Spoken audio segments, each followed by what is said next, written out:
I have been the best president for the black population since Abraham Lincoln. You've been in the White House for 4 years. You were vice president, not the president. But why wasn't any of that done the last 4 years? Well, there was a lot that was done, but there's more to do, Anderson. And I'm pointing out things that need to be done, that haven't been done, but need to be done. If we can come up with a plan that's going to cost our people, our population, less money and be better health care than Obamacare, then I would absolutely do it.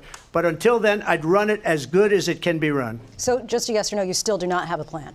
I have concepts of a plan.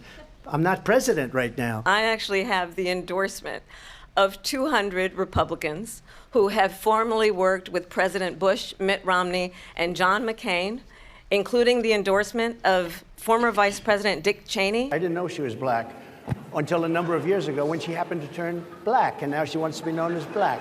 So I don't know, is she Indian or is she black? She has always identified as a black woman. She went to a historically black college. I respect either one, but she obviously doesn't, because she was Indian all the way, and then all of a sudden she made a turn and she became a black person. Just to be clear, You debated against then Vice President Vice President Biden 4 years ago, and he was a very different person on the stage 4 years ago when you debated him. That's certainly true, is it not? Anderson, the point has to be performance in terms of what a president does.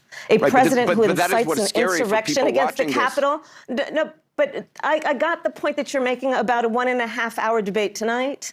I'm talking about 3.5 years of performance in work that has been historic. If you were president, would you declassify, you can answer yes or no to these. Yeah. Would you declassify the 9/11 files? Yeah. Would you declassify JFK files? Yeah. I did a lot of it. Would you declassify the Epstein files?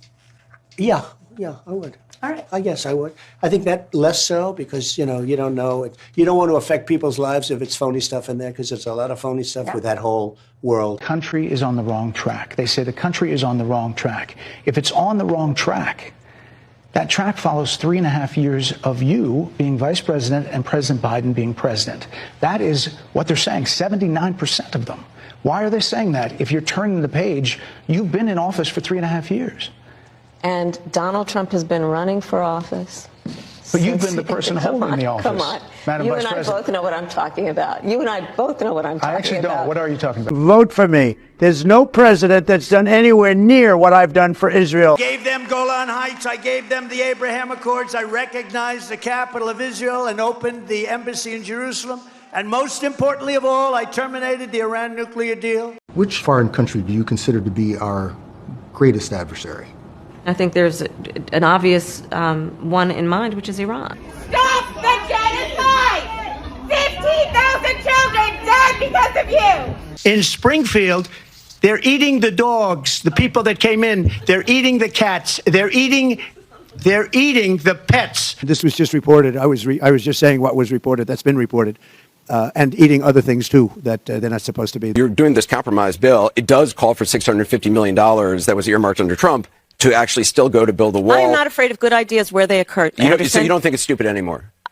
I think what he did and how he did it did not make much sense, because he actually didn't do much of anything.